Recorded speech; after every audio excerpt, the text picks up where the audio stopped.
할렐루야. 우리 하나님을 찬송합니다. 호흡이 있는 자마다 하나님을 다 찬송해야 할 줄 믿습니다.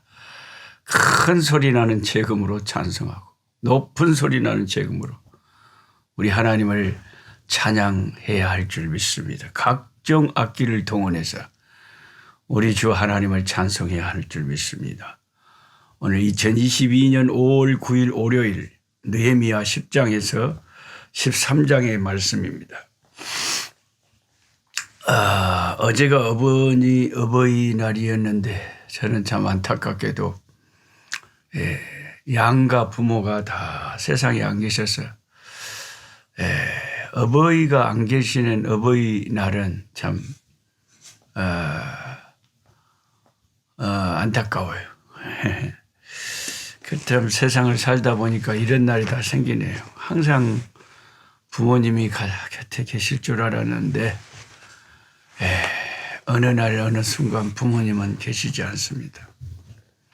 그래서 부모님이 계시는 분들이 참 부럽고 부모님 계실 때 살아 계실 때 따뜻한 말 한마디라도 효도하고 잘해야 되겠다.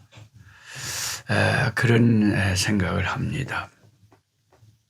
오늘 느헤미야 10장에서 마지막 13장까지 말씀인데 느헤미야 11장을 읽으면 예루살렘 성 안에서 살게 된 사람들이 나옵니다.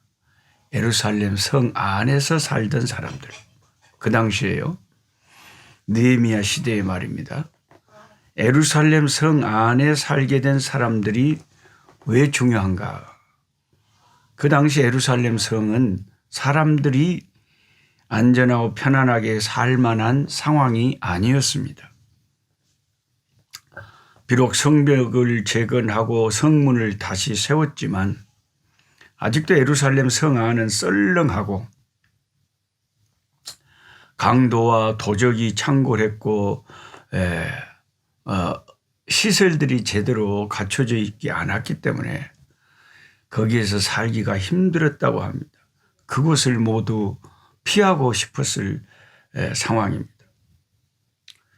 느헤미야와 하나님의 종들은 힘을 합쳐서 성벽을 건축했습니다.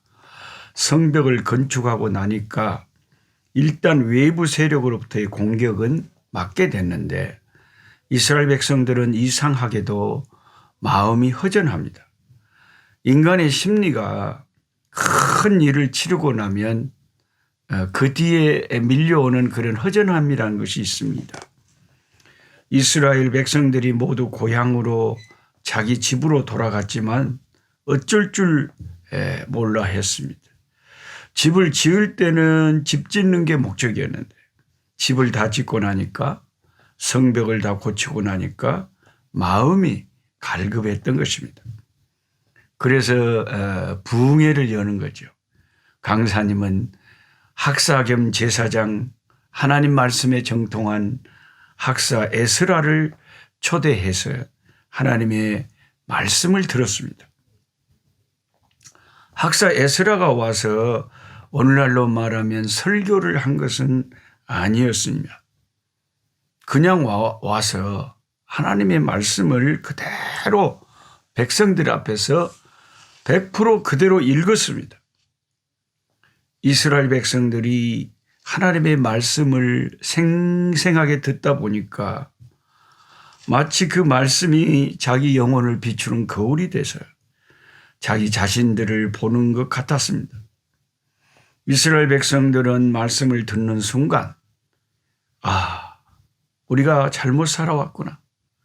우리가 유선적으로 살아왔구나 하는 생각을 하게 됩니다. 그 생각을 하는 순간 이 사람들은 마음 가운데 마음의 찔림을 받고 하나님 말씀 앞에서 통곡하며 회개합니다. 거기서 좀 더 깊어져서 금식을 하기 시작합니다. 이것이 바로 성벽을 재건한 후 이스라엘 사람들이 하던 그런 모습입니다. 그 결과 그들은 무엇을 잘못했는지 생각만 한 것이 아니라 조목조목 종이에 그 잘못한 것들을 적기 시작합니다. 그리고 서명을 합니다. 이것이 느헤미야 10장까지의 성경을 읽어보면 나오는 이야기들입니다. 그런데 이제 한 가지 숙제가 생겼습니다.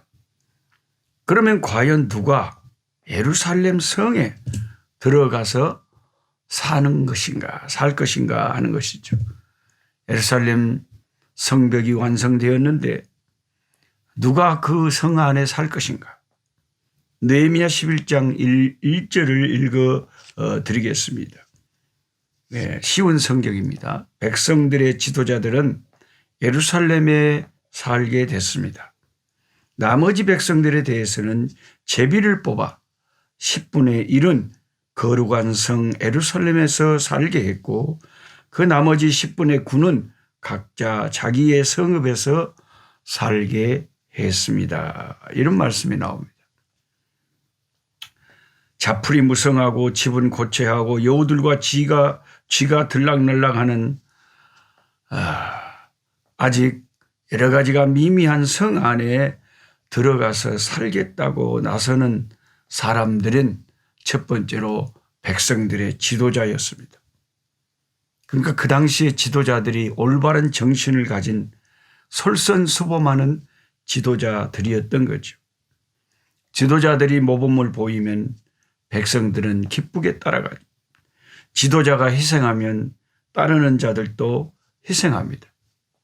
그러면 고통을 이길 수가 있게 되고 슬픔을 감당하기 시작하고 그 공동체는 살아가기, 회생하기 시작합니다. 가장 중요한 것이 지도자들이 본을 보이는 것이죠. 가정에서, 교회에서, 나라에서 지도자가 본을 보여야 됩니다. 희생해야 됩니다. 두 번째로 재미있는 사실은 제비를 뽑아서 10분의 1은 예루살렘 성 안에 살게 했다 하는 이 성경 말씀입니다. 왜 제비를 뽑았을까요? 예루살렘에 10분의 1을 제비를 뽑아서 살게 했는데 왜 제비를 뽑았을까요? 그것은 성 안에 들어가서 살겠다고 자원하는 사람들이 대부분이었기 때문에, 너무 많았기 때문에 이제 어쩔 수 없이 그 제비를 뽑을 수밖에 없었다는 거예요. 너무 사람들이 지원자가 많이 몰려드니까 제비를 뽑았다는 겁니다. 보통 우리는 어려운 상황을 피하려고 하는 것이 정상인데 이스라엘 백성들이 얼마나 은혜를 바로 받았는지, 진짜 은혜를 받은 사람들은 정말 이렇게 희생하는 사람들이죠. 희생을 마다하지 않은 사람들이죠. 이스라엘 백성들은 말씀을 받고 나자 무슨 생각을 했느냐. 내가 하나님의 거룩한 도성을 이렇게 버려둘 수는 없다. 천신만고 끝에 성벽을 완성했는데 이제 이 도시를 잘 가꾸어 나아가야지. 쓰레기를 치우고 부서진 집을 다시 재건하고 도로를 정비하고 깨끗하게 해야 되겠다 하는 그런 예루살렘 그 성을 향한 그 마음이, 애정이 불타오르기 시작한 것입니다. 그래서 은혜 받은 모든 사람들이 그 어려운 상황을 자처하고 나서서 다 예루살렘에 살겠다고 자원을 한 것입니다. 그래서 하나님께서 이제 10분의 1만 예루살렘 성에 살고 나머지 10분의 9는 각 모든 이스라엘 나라 각 지역에 흩어져서 살게 했습니다. 그래야 나라가 온전히 발전할 거 아닙니까? 도시에도 살아야 되지만 시골에도 사람들이 있어야 나라가 될 거 아닙니까? 성 안에 들어간 사람들이 어떻게 살았습니까? 먹을 것도 별로 없고 험악한 도시였지만 그들은 최선을 다해서 그 거룩한 성 예루살렘 도시를 깨끗하게 건설하기 시작합니다. 자, 이스라엘 백성 중에서 제비뽑기에서 뽑히지 못한 10분의 9가 이제 있습니다. 그 사람들은 자기들이 원하는 예루살렘 성에 들어가서 살지 못하고 성 밖에서 살았습니다. 성 밖에서 산 사람들이 어떤 태도를 취했는지 느헤미야 11장 2절 말씀을 읽어보겠습니다. 또 모든 백성들은 예루살렘에 살기로 자원하는 사람들을 축복해 주었습니다. 여기서 보냄을 받는 사람들과 축복해 주는 사람들이 있다는 것을 발견할 수 있습니다. 얼마나 아름다운 광경입니까? 내가 비록 제비뽑기에서 뽑히지 못했다고 할지라도 제비 뽑힌 사람을 축복하고 뒤에서 기도해 주고 응원해 주었다는 것이죠. 참 이 시대의 사람들이 제대로 은혜를 받은 것 같아요. 예. 어려운 일을 자원하는 사람들이 넘쳐나고 그리고 자기가 그 일에 제비 뽑히지 못했어도 제비 뽑혀서 어려운 일을 하는 사람들을 뒤에서 응원해 주고 축복해 주고 기도해 주었다는 것. 이것이 진짜 바른 말씀 안에서 부흥을 경험한 진짜 은혜 받은 사람들의 아름다운 모습입니다. 느헤미야 11장에는 이렇게 예루살렘 성 안팎에 사는 사람들의 명단이 나오죠. 11장 3절에서 9절까지 지도자들의 이름이 적혀 있습니다. 10절에서 14절까지는 레위 자손의 이름이 기록되어 있습니다. 19절에서 24절까지는 성문지기들의 이름이 기록되어 있습니다. 그리고 25절에서 36절까지는 성 밖에 살게 된 사람들의 이름이 기록되어 있습니다. 성 안에 살든지 성 밖에 살든지 모두가 하나님 나라의 일에 참여했다는 의미로 성경에 그 명단들을 다 이렇게 적어 놓는 거죠. 저와 여러분들이 어디에서 무슨 직분을 가지고 하나님을 섬기는가, 어느 나라, 어느 지역, 어느 교회, 큰 교회, 작은 교회, 도시교회, 시골교회, 해외에서 국내에서 이런 것들이 중요한 것이 아니죠.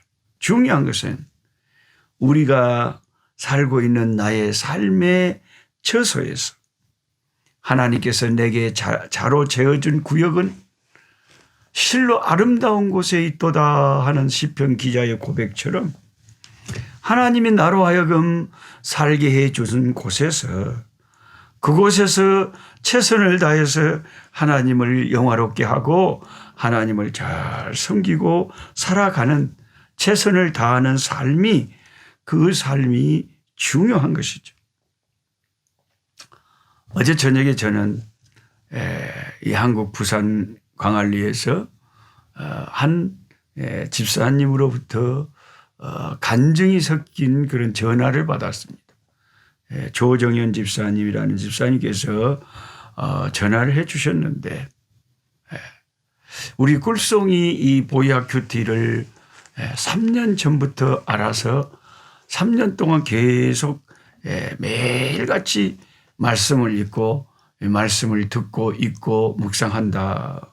그렇게 말씀하시면서 처음에 알게 된 것이 서울 극동방송 제 세미나에 참석해 가지고 그때부터 이 꿀송이 이 보약 큐티를 유튜브로 하게 됐다고 합니다.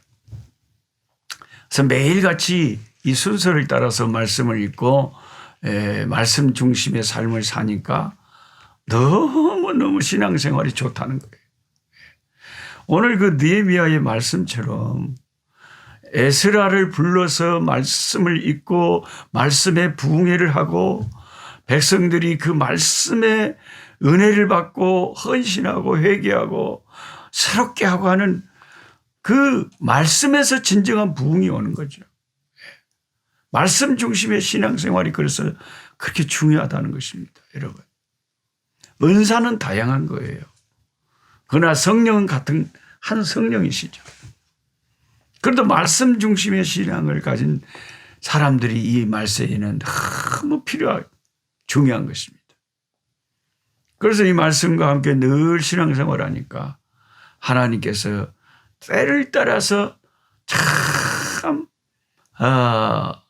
그 문제들을 너무 많이 해결해 주시고 복된 간증들이 많이 일어나게 해 주신다. 그래서 너무 기뻐서 참 그 우리 꿀송이 보약큐티와 함께하는 은혜로운 삶에 대해서 간증을 하시는 것을 듣고 제가 또 많이 용기를 얻었습니다. 이 일이 비록 뭐 하루에 한 700~800명 함께 하지만은 그 700~800명의 영혼들이 세계에서 흩어져 사는데 얼마나 또 중요한 영혼들입니까? 하나님 말씀을 날마다 하루도 빼지 않고 말씀을 늘 가까이 하면서 그 말씀 붙잡고 자기 자신을 살피고 자기 자신에게 적용하고 기도하면서 살아가는 이 삶들, 하나님께서 그 말씀 안에서 그 믿음의 나날들 가운데 역사하시는 그 간증들이 또한 일어나게 하시니 얼마나 감사합니까? 하나님 우리 아버지, 오늘 또 주님의 은혜 감사합니다. 우리 꿀송이 보약큐티를 통해서 하나님 함께하는 종들이 많은 은혜를 경험하게 하시고 삶 속에서 역사하시고 돌봐주시고 길을 열어주시는, 광야에서 물을 내어주시고 광야의 길을 인도하시는 불기둥 구름기둥의 하나님을 경험하며 살게 해 주셔서 감사를 드립니다. 날마다 함께 성경 공부하며 말씀을 가까이 하는 종들의 가정과 가족 하는 일에 은혜를 베풀어 주시옵시고 심령의 평안을 주시옵소서.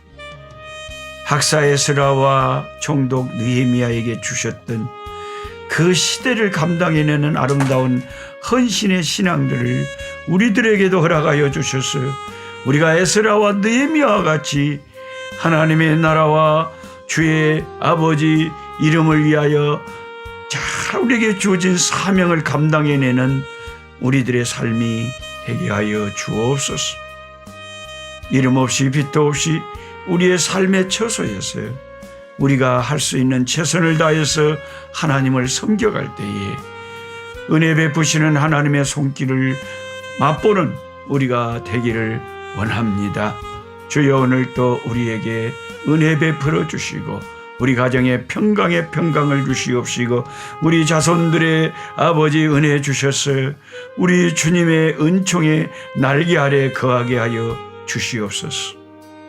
하나님 아버지, 수술을 앞두고 있는 아버지, 그래서 하나님께 기도하며 염려와 아버지 하나님이여 또 하나님께 맡기는 믿음이 교차하는 아버지 하나님의 그런 마음에 여러 가지 생각들이 드는 아버지 종들이 있습니다. 주여 마음에 아버지 평강을 주시고 두려워하지 말라, 내가 너를 도와주리라. 놀라지 말라, 내가 참으로 나의 의로운 오른손으로 너를 붙잡으리라. 주님의 말씀 아버지 붙잡고 공포에 떨거나 두려워하거나 놀라거나 기절하거나 아버지 걱정 근심에 사로잡히지 않게 하여 주시고 주님께 모든 내 인생의 아버지 생사화복을 맡기고 주의 손길 바라보면서 아버지 살 때에 우리 하나님이 때를 따라 돕는 종을 베풀어 주실 줄 믿습니다. 자녀들의 문제를 하나님이 아버지 해결하여 주시고 이끌어 주시옵소서. 예수 그리스도 이름으로 기도드리옵나이다. 아멘. 약한 자 힘주시고 강한 자 바르게 주 함자 정택